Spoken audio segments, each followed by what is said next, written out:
This is Jim Emter, Van Ahn & Company, Alexandria, Minnesota, with your closing grain and livestock comments for December 14th, 2016. Well, as we get closer to the end of this year, it might get a little more volatile as we work through the holidays. So a time of season, we tend to encourage producers to work those crazy orders. You just never know what can come about here in the overnight and day trade with lighter volumes. Corn market today up a penny. Beans down 4 to 5. Wheat market up 1 in Chicago, 1 to 3 in Minneapolis, and up 4 in Kansas City.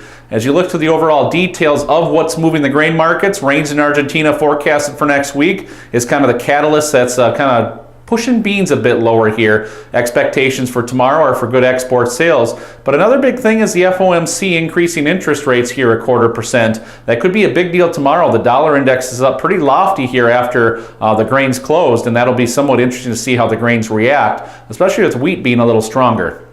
On the feeder cattle board today, the feeder cattle down 140, live cattle down around 27.5, and the hog market pretty much steady. And when you look to the meats here, you've got that feeder cattle, live cattle market that have been perched up by strong cutout values. That's encouraging to see. We've seen multi-day $1 to $2 increases in choice and select, and that's been encouraging. Packers margins are very strong, but we're into resistance here pretty quickly at 115 in lives and 130 off the nearby feeder cattle, and I think that's a tough area to really task and get above right now through the holidays. Cattle on feed report next week will be watched very closely. The hogs, on the other hand, into our really third price count here. This is a 62% retracement level here. We've got the third price count and the 200-day moving average to deal with, and I think it's a tough task to really get up and going here unless we see a dynamic change in cash or big export sales number. In the last few weeks, the exports have not been there. So I look for hogs maybe to take a little breather and see if they can rebuild here a little bit. Otherwise, more of that sideways pattern as we work ahead here.